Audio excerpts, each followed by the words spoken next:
Welcome back viewers. In today's video, we are going to take a look at the kernel configuration of Linux hardened kernel that is available in CachyOS. So this file, that is the configuration file, is automatically generated while the compilation process of the kernel is done. So this is a Linux x86 6.12.9 hardened 1 kernel configuration. And to start with the kernel configuration, the different these versions of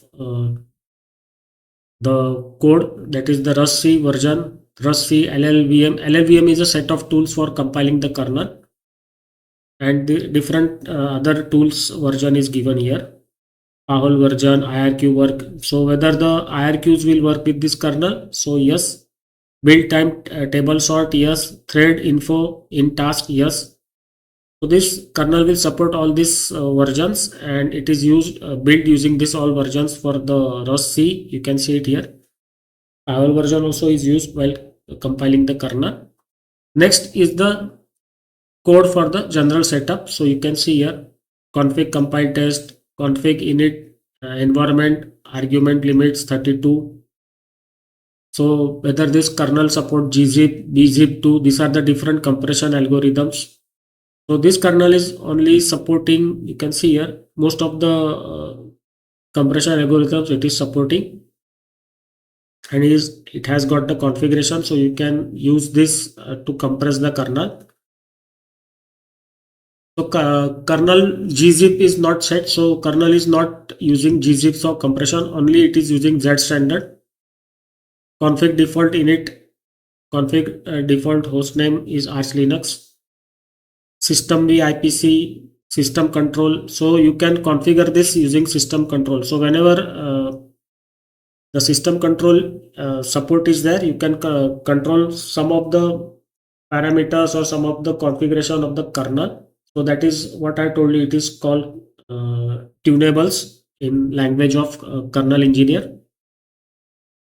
Now this is the configuration for the IRQ system. You can check it here. Supports the IRQ domain, supports IRQ sim, generic pending IRQs, IRQ effective. There are some IRQ masks, so that is also supported. IRQ show, IRQ probe.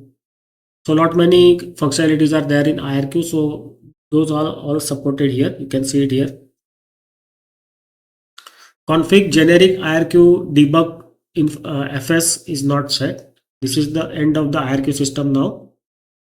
Now the config clock source watchdog is yes. Arch clock source init yes. Generic time v system call is yes. Clock events is yes. Broadcasting is yes. You can see here CMOS update is yes. POSIX CPU timers yes. POSIX CPU timers work is yes. Content tracking idle is yes. Config context tracking is yes.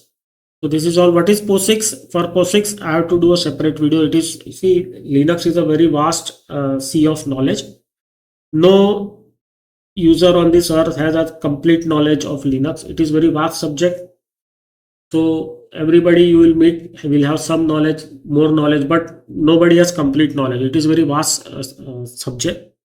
So you have to know about Linux in piecemeal. So you cannot learn everything in one video or in a set of videos. If I go on like this for many years, still the Linux knowledge that I will impart will be incomplete. Now comes the timer subsystem. So here you can say config tick one shot yes, config no xz, that is the hertz common yes. Hertz periodic is not set, config no hertz idle is not set, config no hertz full. So this is nothing but the configuration of the timers. So timers are very important in any operating system. So the timer configuration is given here. Config high resolution timers, yes. So this kernel will support high resolution timers. Config clock source watchdog max q US is 100. So I also don't understand some of the things here. Config BPF is yes. Config have eBPF JIT, that is just in time is yes. Config arch1 default BPF just in time is yes. Now what is BPF system?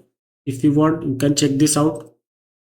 What is, you have to just type what is BPF system in Linux. So it will show us. So BPF means observing or changing kernel system behavior. So you can, that is what is the tunable. So you can change the system kernel system behavior using the tunables. So this is called BPF. This has become a key technology in Linux. Okay, so that is very enlightening. Here you can see the configuration for just-in-time BPF is there. Config of the preemption. Yes, so this is the preemption. So if you remember, we had done videos where we will doing the low latency setting or the configuration of kernels. So that is nothing but the you are tuning the preemption. So here you can see this kernel is preempt dynamic. It supports preemption setting or tunables.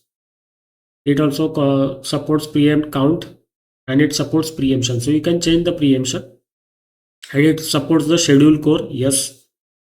Now comes the CPU task time and the statistical counting. So virtual CPU accounting. So what happens is when some tasks are running in the CPU, those have to be accounted. So if you remember in one of the videos, I think last video I had shown you what is this is here. Yes, Bohr during the discussion on the Bohr scheduler, I had shown you how the time slices are counted, how the burst time is counted, and it is kept track. So this is the same thing. So the kernel uses this, and the Bohr scheduler will also use this to keep a track on the burst times, the CPU time slices, everything. So this is the CPU task time and the stats counting. So this is helpful for the Bohr scheduler.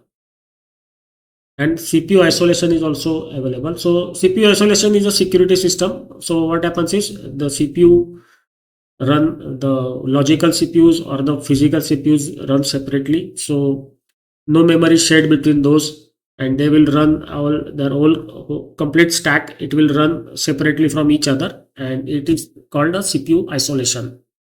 Now, what is RCU subsystem? So RCU subsystem is nothing but in computer science, read copy update is a synchronization mechanism that avoids the use of lock primitives while multiple threads concurrently read and update elements that are linked through pointers and belong to shared data structures, linked list, trees, hash tables, and all those kinds of different data structures. So whenever a thread is inserting or deleting elements of data structure in a shared memory, all readers are guaranteed to see and traverse either the older or the new structure, therefore avoiding inconsistency. So what happens is, suppose two different processes are working on the same data set. So whenever any uh, we can say any one process is working on the data set, it will change the data structure, and the change as well as the old data structure will be available for both the processes. So each process can see what data has changed in the data structure, and the data structure is not locked, the memory is not locked when one process is using that data set or the data memory. So both can see what changes are being done, and both can use the same data set parallelly. So this is something like that what I'm trying to explain you. It is used when performance of reads is crucial and an example of the space time trade-off, enabling fast operations at the cost of more space. This makes all readers proceed as if there were no synchronization involved. Hence, they may be fast but also making updates much more difficult. So what is that? This increases the processing speed of the processes that are running in the CPU. But what happens is once the data set has been used by any process, then that data set has to be updated. So there will be two data structures. One process will end up creating a new data structure because some of the elements of the data set are changed, while the other process might use the older data set that was there when the first process started using the data set. So that process will use the old data set and the old data structure. But once both data structures have completed updating, so now how to update that data that belong to the data set in the memory, that is your hard disk or your this solid state SSD. So how to update that? So that becomes a challenge. So that is the challenge for this RCU method. So that how the issues are solved, that will be can be covered by another video, not here. So we come back to the kernel configuration. So we have completed, you can see here, this is the RCU subsystem. So different configurations are there. For example, config RCU stall common, config RCU need, segment segment CB list, RCU fan out is 64, RCU fan out leave 16, RCU boost yes, RCU boost delay is 500. So these different configurations of the RCU subsystem is there. Config IK config yes, IK config proc, IK headers, log buff shift. So different things are there. Now comes the part of the scheduler. So here you can see the scheduler configuration. Arch supports NUMA balancing, Arch wants batch unmap TLB flush, config uclam task, config uclam bucket accounts why. Then this is the end of scheduler feature. There are some more, you can see more configurations. For example, you can see it here, fair group scheduling, group schedule wait. So if you remember in burst scheduler, it uses waits. It uses the group scheduling. So many things that are here, you can find it in the this board scheduler. So if you check this and then compare it, or you can take both knowledges together of the board scheduler of any other scheduler, and then you come here and you check out the kernel configuration, then it will strike you. Then you will start understanding what exactly how the things work. You can see here group schedule wait, fair group scheduling. These different schedulings are there. Task groups are there. Configuration of the CPU sets, C group data, many things are there. Unprivileged, what is privilege, unprivileged, checkpoint, restore, many things are there. We cannot go in each and every details. Here also you can see config of init RAMS source.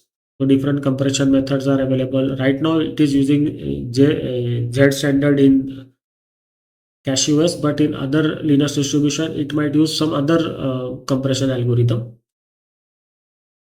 So it's very long. We cannot go in much detail because you see it is too much technical. Now kernel performance events and counters. So any operating system has performance loggers and counters. So this is basically the configuration for the kernel performance events and counters. So if you remember, Windows also has got this performance counters, performance logging and counters. So this is same here in the Linux.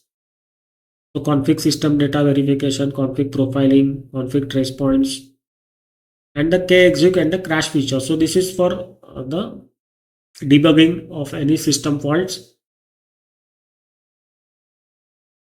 So this is all used for debugging the kernel issues or system issues. Then processor types and features. So which processor will this kernel support? So that is given here.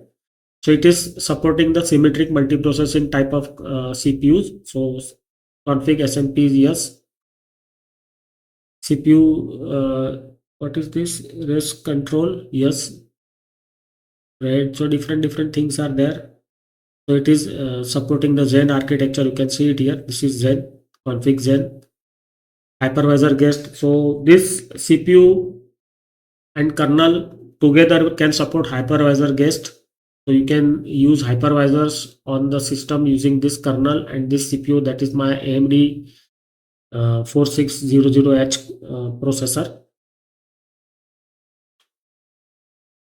Can you use the KVM guest here? Yes, you can see here. You can use the KVM also guest, jailhouse guest. So that is also available. Many things are there. You can use the VMX features here. Yes, CPU sub Intel. You can use the Intel processor with this kernel. Yes, you can use the CPU AMD kernel. Yes, Zauzin, I think this is Zauzin kernel. Zauzin, I think it is some Chinese. I think it is a kernel, so that is also you can use this. So this kernel can work on Zauzin also, Centaur, Hygon, different kernel architectures. What is the CPU range? Many things are given here. Now the performance monitoring part is there. So you can see here how to configure the performance events, Intel Encore, Intel Wrapper, Intel C-State, AMD Power. So this kernel supports the AMD Power features. You can see it here, AMD Encore, AMD BRS. This is the end of performance monitoring. And I think this is some common features that can be configurable here, or it has been configured. So this shows what different things have been configured inside the kernels. So 100 hertz configuration is not set, 250 hertz configuration is not set. So this kernel is configured for the 300 hertz setting. 1000 hertz setting is also not configured. So this kernel will support the Intel memory protection keys. Yes, you can see here Arch P key bits 4. Many things are there. All it is very interesting. You should go through such configuration. It gives you a lot of knowledge. You if you come across any mention of any technology or anything that you don't understand, you have to use your Google will directly show you the information regarding that point, and then you can better understand this different system configurations. Dynamic memory layout is supported, randomized memory is supported, v system call, legacy v system call is supported, command line boolean is supported, command line pti on page, so page allocation shuffle is supported. You can see here many things, many features of the operating system are supported here. Different mitigation, so the kernel mitigation means nothing but the kernel patches that are applied to a kernel once any security threats are realized and some patches are done. Same way for the performance, if any performance issues are there, then patches are developed to plug those performance issues, and those are called mitigations or patches. So this kernel supports different mitigations. You can see it here. So the Spectre, if you know the Spectre mitigation, so that is supported by this kernel. Different things are that there are just too many. We cannot go through everything. Otherwise, this video will go on to on for 2 hours also. Now, power management and ACP options. You can see that this kernel supports suspend freezer. Hibernate also can be supported on by this kernel. You can see here the kernel hibernation is not set. So this is, I think, might be tunable, and you can set it later on. Auto sleep is not set. So kernel will support, but right now it is not set. So you can set this by doing the configuration. You can change this configuration file. Advanced debug is not set. Test suspend is not set. Sleep debug is yes. Tracing is yes. So tracing is used for debugging the issues in the system or kernel. Trace RTC, that is the real time clock. Generic domains, power efficient by default. So this kernel is power efficient by default. So it has got memory management features inbuilt. Legacy tables lookup, ACP PDC, system power state support. Yes, so this kernel will support power states uh, on your system. So you can save energy using the system power states, and also you can increase the performance of your system by changing the different power states as and when required. ACPI debugger is not set, so this is the ACPI configuration. CPU frequency PSS, processor C state, processor idle. It is supporting the idle processor. Thermal protection, ACPI thermal is supported. Platform profile, ACPI table upgrade, ACPI processor is supported. Many things are there. We will just now go. NUMA HMAT is supported. DPTF power is supported. Oh Lord, many things are there. Now I think we are at the end. So now frequency scaling for CPU, that is supported. You can see here.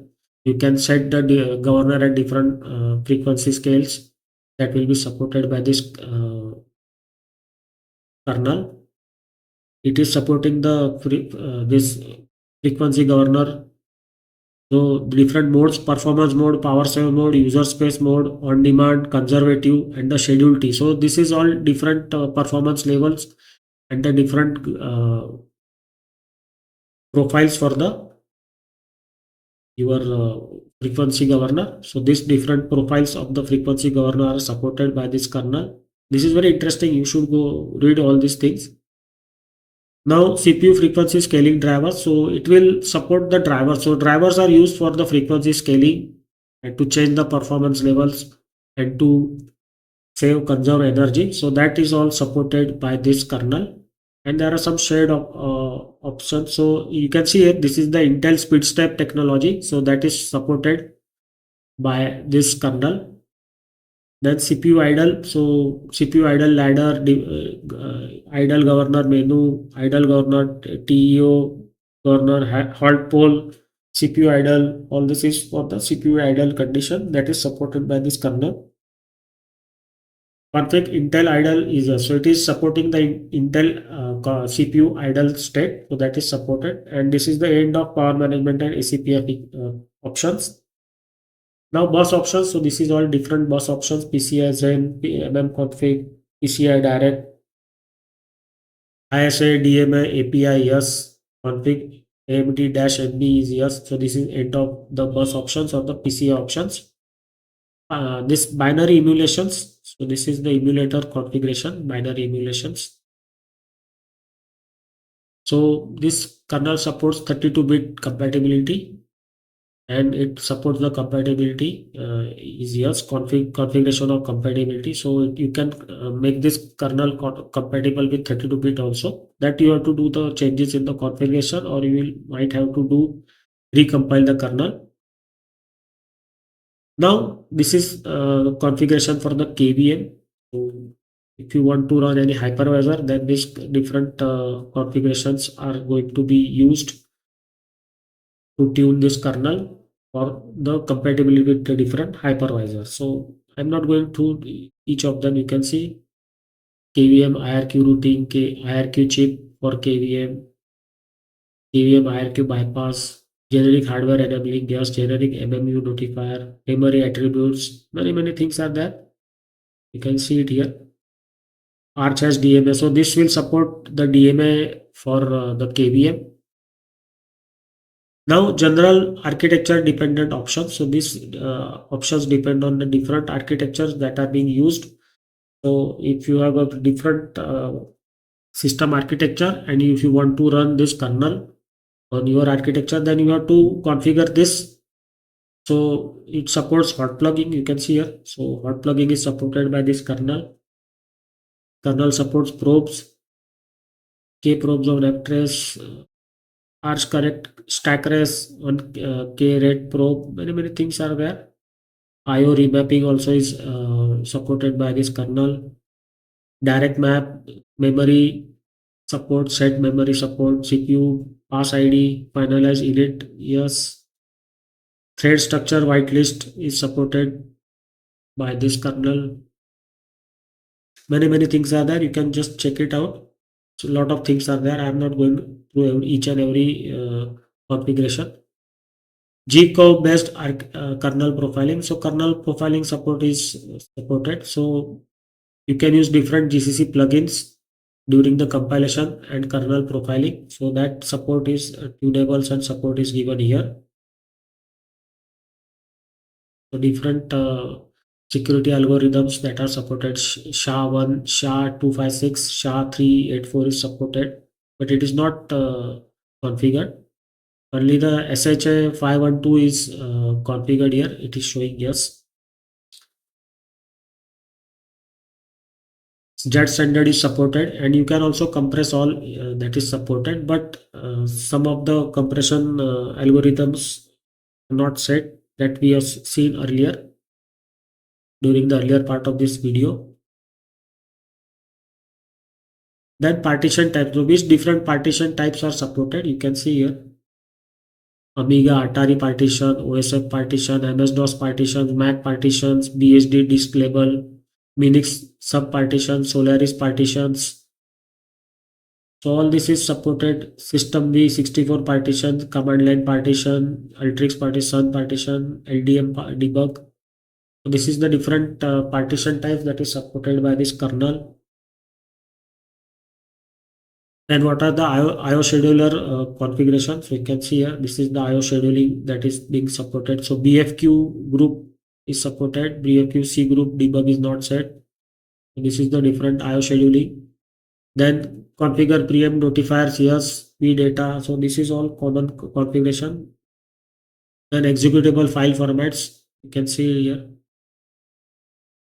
So which file formats can be used with this kernel that is given.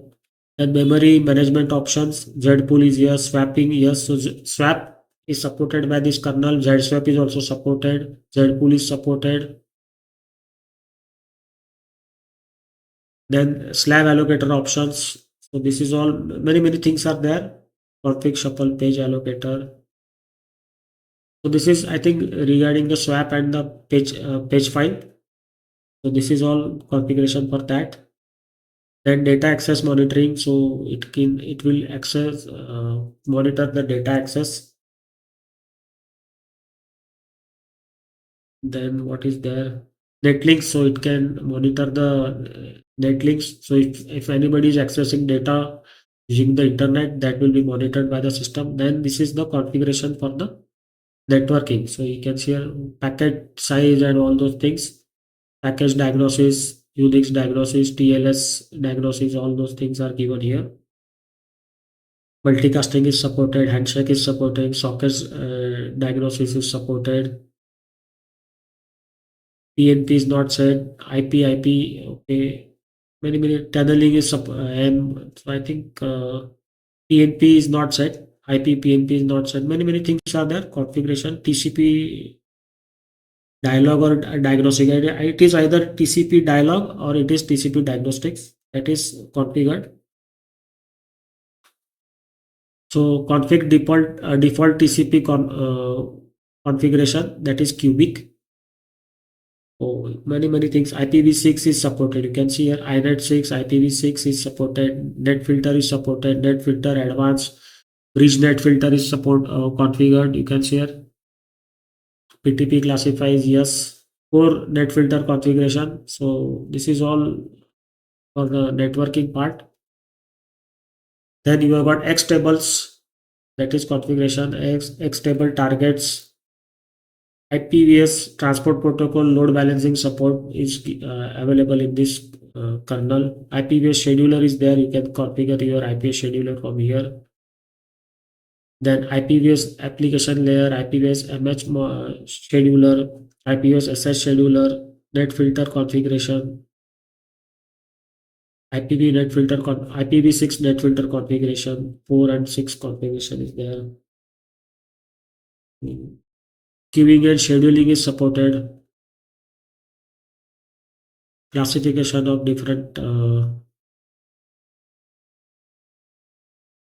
net filters. Packet radio protocols, which is supported. X AX25, X25, DAMA, Slave, NetROM, ROSE, configuration, lot many things. AX25 network device drivers, then Bluetooth device drivers. This is all what is supported. RPC remote procedure call support. Near field NFC devices support is there. So this is the configuration for the NFC devices. Then this is the configuration for the device drivers. PCI controller devices, designware based PCI controllers. So if you remember, I told you that the kernel also contains drivers, and those configurations are given here. So the driver support, the driver configuration, whether the kernel can use certain drivers, everything is there in the kernel configuration. So the end user has just to install the kernel, the drivers will come along the kernel, and the configuration will be also there in the kernel configuration file. You can see it here, firmware loader, generic driver options, everything is set in the kernel, and the kernel comes along with the drivers also. So sometimes if there is compatibility issues with certain kernel, you have to just upgrade your kernel because that issue gets resolved in the next kernel release. So you have to do that and your issues get solved. So this is the firmware loader settings, cache driver setting, bus device settings, system control and management interface, because this kernel will also support the ARM architecture. That's why it is given here. Qualcomm firmware drivers. So you can see here this configuration for the Qualcomm firmware drivers, Tigra drivers, partition parsers, RAM, ROM, flash chip drivers, mapping of drivers for chip access, self-contained MTD drivers, disk on chip device drivers, miscellaneous raw parallel NAND flash controllers. So all this configuration for these different device drivers and hardware, it is there inside the kernel. It is pre-compiled in the kernel. You can see here different protocols support LPDDR2, DDR2 PCM device drivers, ECC engine support. This is for the power conservation. So that support is there. NVMe, that is the SSD support. Miscellaneous device support is there. EEPROM support is there. Texas Instruments shared transport line discipline. SESI device support. Support types. Transport support. SESI transport support. Many things are there. So this is how you have to go and check out the kernel configuration file and understand more about Linux. So I think it is all the different drivers and their configuration, hardware and configuration. So you can just skip everything. That's it. I think yes. So Rust hacking. So configuration for the Rust programming is also there. So this is a lot of things are there. We cannot cover this in another 2 hours also. So you got a basic idea how the kernel configuration file is there, what are the different configurations done in the kernel configuration. You got a good idea. You can explore the kernel configuration, read the different technical things, and you can just Google it. You will get more knowledge about the technicalities that are given here in the kernel configuration file. So that's it for today. See you in the next video with some more features of CachyOS. Bye bye.